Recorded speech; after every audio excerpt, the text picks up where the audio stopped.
y'all, welcome to another video. So I don't have a title for this video yet, but when it comes out, whatever the title is, it will be. But today I will be speaking on the book of Samson, from the book of Judges. I think it was Judges 13 through 19, if I'm not mistaken. I'll put it in the description. The scripture that I used was from. I was stuck on the book of Judges for a while just because it was so many messages within the book of Judges, especially when it talked about Samson and Delilah. God had put it on my spirit to read the book of Judges and to read over the story of Samson and Delilah. And when I read it, I'm like, it's a lot of depth within this story. If you see me looking down, it's because I took notes on everything. If you guys don't know, Samson was marked before he was even born. Before his mother even conceived him, he was marked by God. His mother was barren, meaning that she couldn't have children. But an angel of the Lord had came to her and told her that she would bore a son. When the angel came to her, the angel told her, like, listen, you're gonna bear a son, but do not drink and do not eat anything unclean. And there was one important instruction that he advised her not to do, and that was not to cut his hair. The angel of the Lord also told Samson's mother that he was going to be the one that was going to deliver Israel out of the hand of the Philistines. The children of Israel were in the hands of the Philistines for 40 years due to them doing some evil, wicked stuff that was not pleasing to the Lord. And that's a message in itself. Like, when we just be out here doing whatever we want to do, we can be held back. We could be in captivity in our minds by other people, being oppressed by the enemy, when we are not in submission to God. Samson's first wife was a Philistine. Before he went to marry this Philistine, his parents were not with it, okay? They're like, why do you want to go mess with the ops? Like, why do you want to go marry a Philistine? You know, because they're the enemy. They're the ones that have us in captivity, and you want to go marry a op? They were confused. They're like, why can't you marry one of our people? Samson, homeboy, had a problem with lusting, okay? He had a problem with lusting. He had a problem with women. Anything he wanted that looked pleasing to the eye, he wanted it. And that is exactly what he said about his first wife. He told his parents, like, yeah, that one right there, that Philistine over there, bring her here, I want her. He didn't care about the consequences of messing with this woman. He didn't care about nothing that came with this woman. All he knew was she looked good and he wanted her. And that be a lot of us too. Like, when we want something, we don't care about the consequences. We don't care about it not being right. We don't care about anything other than pleasing our flesh sometimes. And that becomes a problem because everything that looks good is not good for us. And just because God allowed it to pass through his hands doesn't mean that's what he had for us and that's what he intended for us. However, God can still work it out for our good, and he can still use it to fulfill our purpose. And that is exactly what he did with Samson, with the first wife. God still used this situation in order to fulfill Samson's purpose, which was to deliver Israel out of the hands of the Philistines. This was a strategic move that the Lord used for Samson to move up against the Philistines in order for him to deliver Israel out of the hands of the Philistines. You see how that works? Like, even when we get ourselves in a mess, even when we are doing things outside of God's will, even when God didn't instruct us to do it, but we do it anyway, God still used it for his good. One thing about God, he's gonna get the glory out of every situation, okay? Even when we're in our mess, he'll use our mess towards our purpose, and he'll give us beauty for our ashes. So as Samson was on his way to go marry his little wife, and he was making his way down the vineyard, he came up against a lion. Now listen to this. The lion came up against Samson. Samson didn't have nothing to use up against this lion but his bare hands, but his strength.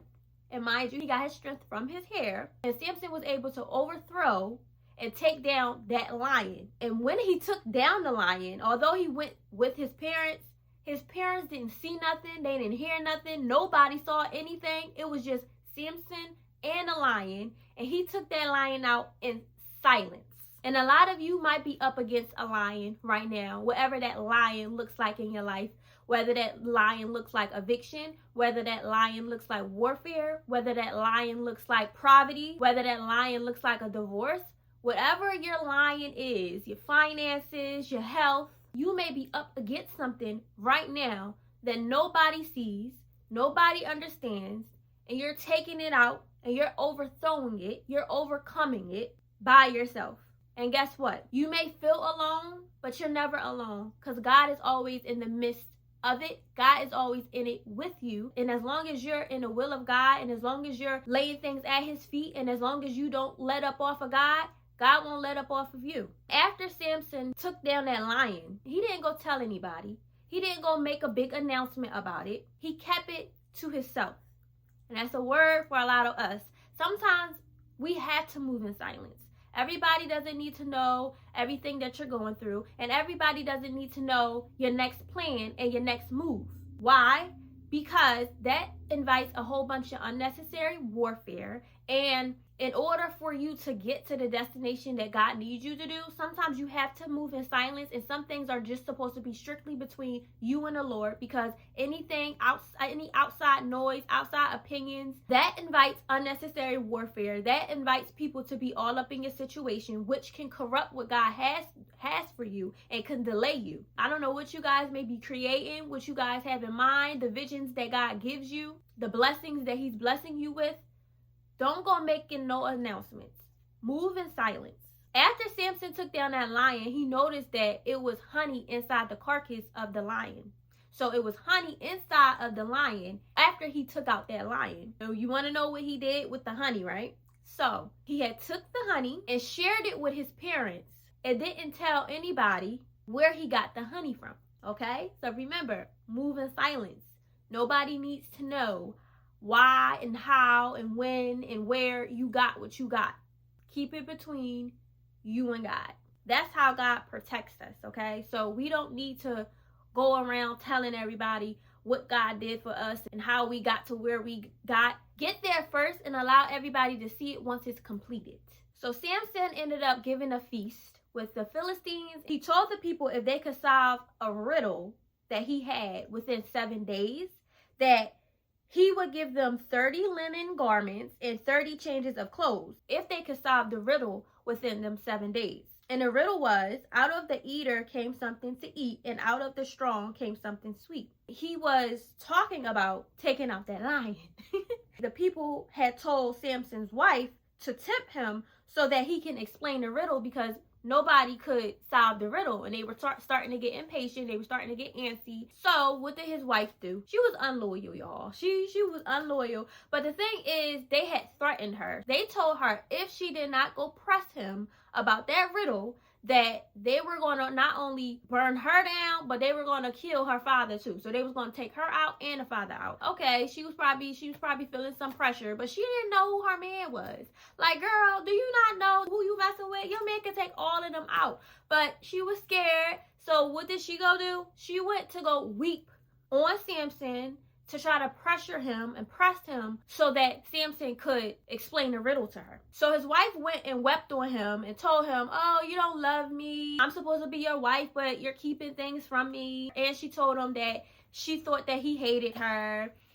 You know, being dramatic. She went and started doing the most just so that he could go ahead and explain the riddle to her. And he ended up telling her, like, nah, like, I didn't even tell my parents the explanation of the riddle. Like, so what makes you think I'm going to say it to you? Because she pressed him so much, he got weak and ended up telling her anyway. And I know a lot of us can relate. People all up in your business, always asking you questions, being monitoring spirits, want to know all your business just so that they could go tell your ops what you up to, just so they can have some insight on you, just so they can have some leverage over you, just so they can have information on you. See, when you are marked by God, people are always going to want to be in your business, okay? They're going to always want to be in your business because they don't understand how you move the way you move, where you get your strength from, where you get your courage from, where you get your confidence from. And a lot of the time,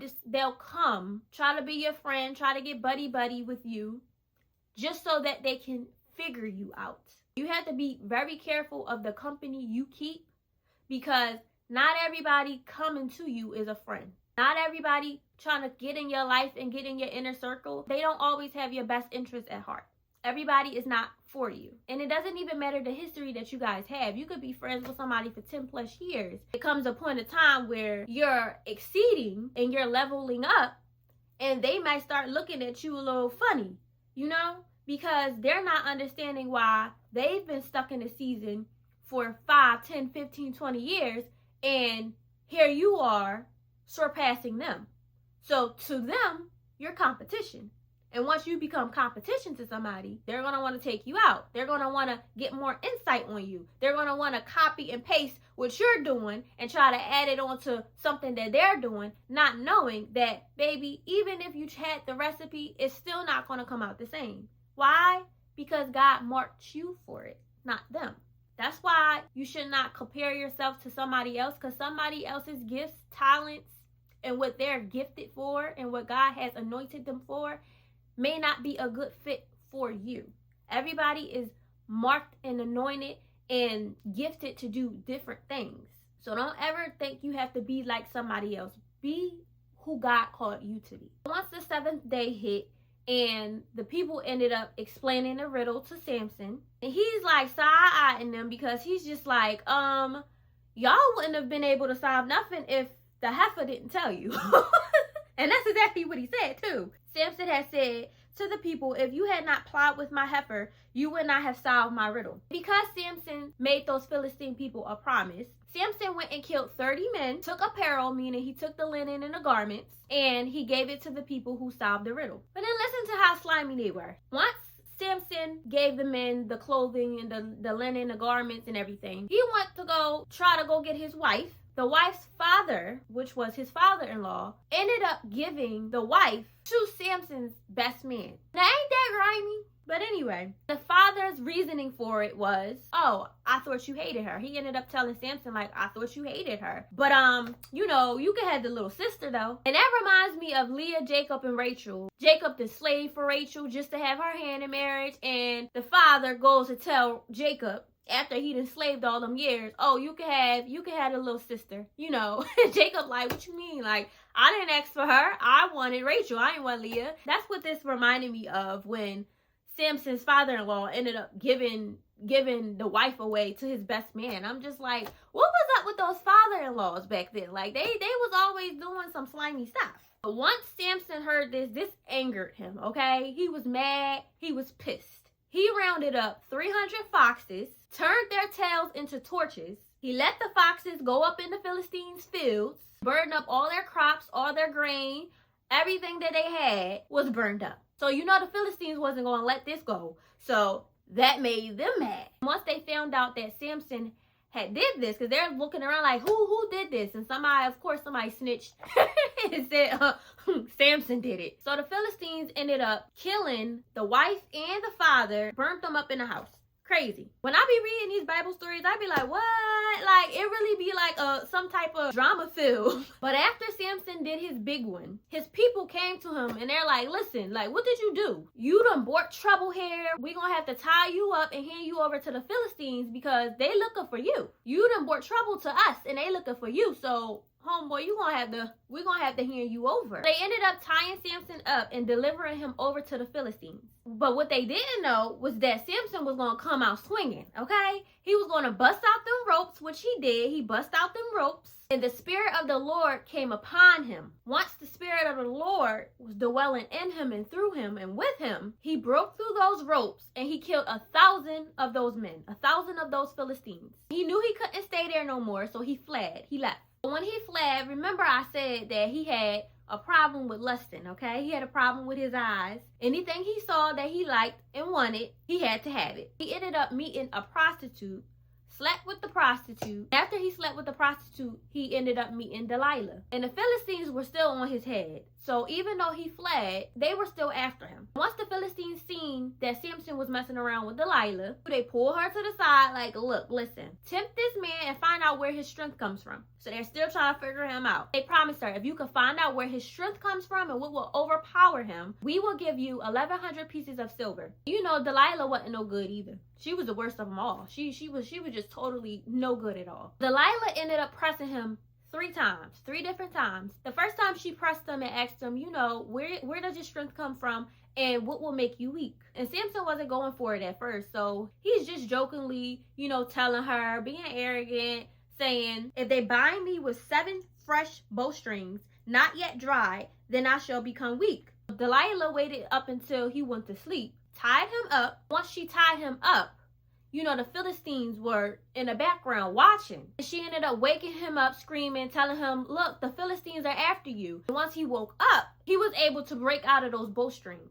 So this made Delilah irritated. So she's like, oh, this man takes me as a darn joke. And she ended up telling him, why are you mocking me? She kept on pressing him. The 3rd time she pressed him, and he ended up telling her, if you weave the 7 locks of my head into the web of the loom, meaning if you braid my hair, that would make him weak. Waited till he went to sleep, braided the man's hair, told him that the Philistines was coming after him again. So after the 3rd time, Delilah is just becoming impatient. She's just like, all right, now this man really playing in my face. You playing games with me. And she told him, how can you tell me you love me, but your heart is not with me? And that's a tactic that a lot of people like to use, like when they want to get information up out of you. You keep telling them no. They keep pressing you to tell them personal information about yourself, or they want to know how you got what you got. When you don't disclose the information that they want, they end up telling you, oh, you being secretive. Oh, I must not be your homie. I must not be your girlfriend. I must not be your friend. You must not love me because you're withholding information from me. And a lot of people with that Jezebel spirit, that controlling spirit, they have that manipulative spirit in them where they would press you in a way that would make you think that if I don't tell them this information, that's going to make it look like I don't care for them, or I'm withholding information from them.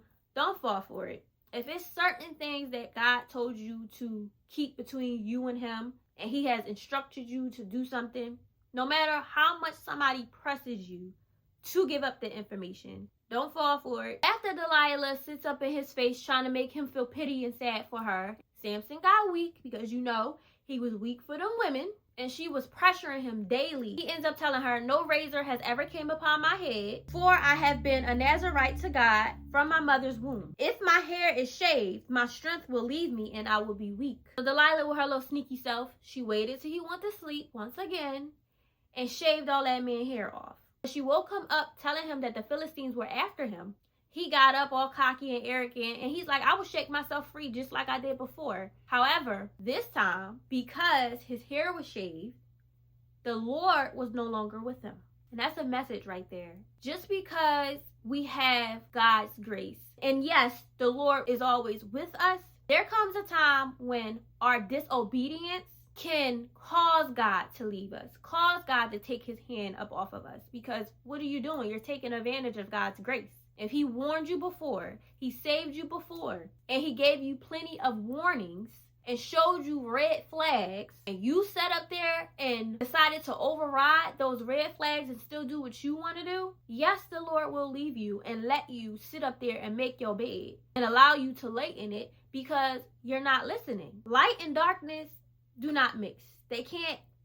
It's just no way, So if God has been warning you about something and you've been getting hall passes and letting you slide, there's going to come to a point where he's going to let up his hand up off of you just because you're not listening, just because you won't leave that friend group, just because you didn't move when he told you to move. And God delivers you from certain people, certain habits, certain relationships, and you decided to go back and do it anyway. You decide to backtrack. You decide to look back. Don't be like Lot's wife and turn into that pillar of salt because you want to do things your own way and you think, okay, I'm always going to be covered by God's grace. God ain't ever going to leave me. Yeah, he will. And that's not to say he'll leave you and forsake you. No, he will allow you to reap the consequences of your actions. So once the Philistines got a hold of Samson, they ended up gouging out his eyes, taking his eyes out, and taking him into captivity. And they ended up mocking him, belittling him, laughing at him. But as time went on, Samson's hair started to grow back. Then it came a day when the Philistines wanted to throw a little party. Who's going to be the joke of the party? Samson. So they went up, grabbed him, and they wanted him to dance and entertain everybody. And mind you, he didn't have no eyes. They took his eyes out, and they wanted to just laugh and mock him. And at this point, Samson had enough. Samson ended up getting a hold of one of the younger children that were in the yard, and he told them, hey, listen, take me over to the pillars that hold up the temple so that I can lean on it. Once Samson was taken to the pillars, he called out to God and asked him, God, remember me? And he asked God to strengthen him. Samson's last request to God was to allow him to take vengeance out on the Philistines. Mind you, this was God's plan and purpose for Samson's life anyway. Although God didn't intend for it to end and turn out this way for Samson, due to his disobedience, this is what led him to be taken out the way he was taken out. God still turned it into something good. He still was able to use it in order for Samson to be the one to be used to deliver Israel out of the hands of the Philistines. Samson also wanted to die with the Philistines. So once he was led to the pillars, he used his strength to separate the temple, to break those pillars down, and he took out all of those Philistines with him. So yeah, he died. Those Philistines died right along with him. And that's like a lot of us, a lot of us are gifted. A lot of us are anointed. A lot of us have many gifts. But because we keep the wrong company, because we're yoked up with the wrong people, because we do have bad habits and we sin, God can have plans for us, but our disobedience could lead us into unnecessary problems, unnecessary warfare, unnecessary pain, unnecessary trauma that God did not intend for us. But because of his love for us, because of his grace for us, because we are his children, he will still work it out for our good. Now, I wouldn't suggest you to be like Samson and get taken out now. But this story holds a very meaningful message about watching the company we keep, moving in silence and not allowing everybody to know our every move, and not talking too much. Don't be telling everybody everything about you, everything that you're doing, how much money you're making, everything about your business, the new house you're about to purchase, because that can invite the spirit of delay to come in and unnecessary warfare that you don't need. And now you didn't open your mouth too soon and you notice that now you don't have the house. You're about to buy the house, it's closing day, and now all of a sudden you can't buy the house. You're about to start the business, and now a whole bunch of unnecessary problems came in. So now you're delayed. You told everybody you got up in the program. And once you got in the program, you had a whole bunch of distractions come your way and a whole bunch of delays that set you back. So now you can't graduate on time. Told everybody you done won some money or you had some money and how much you're making. And now you have the wrong people up in your camp trying to be attached to you just to use you for what you have. God will never allow us to go into anything blindly, okay? So he's always going to warn us about things. He's going to send us visions about things. He's going to show us red flags about people, places, and things. And it will be up to us to heed the voice of the Lord and listen to him. You know what happens when we don't listen? We'll try to charge that hurt and that pain that man has caused us. We'll try to charge it to God as if God is the one that allowed it. God is the one that caused it. God is the one that seen it and didn't warn us. And God is just looking like, no, I sent you warnings. I told you to stop. I told you to get from around them. I told you what not to do. I told you to stop doing X, Y, and Z. And you wanted to do what you wanted to do. God is never going to force himself on us, okay? We all have free will. But no matter what you've done, how many times you backtrack, how many times you messed up, as long as you submit yourself back to God and you turn from your wicked ways and you repent, you start walking again, you start dreaming again, you start believing again, God will be with you. Even in Samson's little mess, the Lord was still with him. He called on God.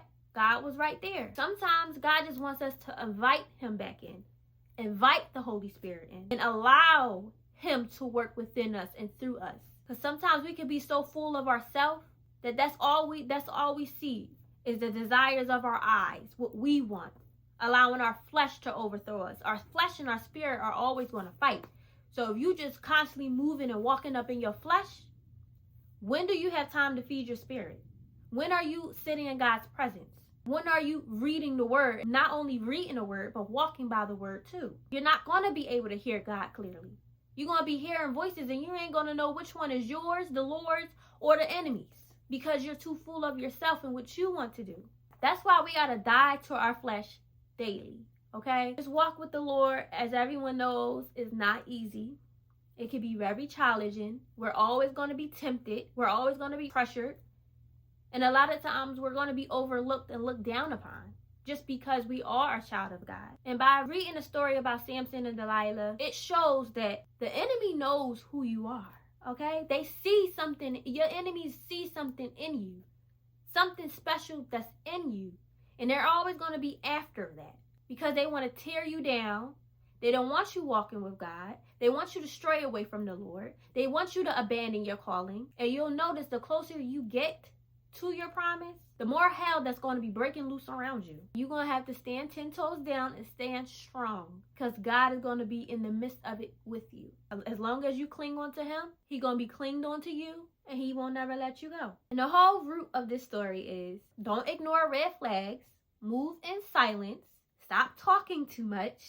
Don't disclose everything too soon. Make sure you're surrounded by the right people and you're not yoked up with bad company. And also do not be weak to your flesh because your flesh is going to get you in trouble, okay? All the time, every time. You have to protect your peace. You have to protect your purpose. And you have to be disciplined. In order for you to reach your promised land, discipline. And remember, just because something looks good doesn't mean it's good for you. And that is all that I have for today, you guys. Make sure you guys like, comment, and subscribe. Share this video out to anybody who needs to hear it. And I will see you guys on my next video.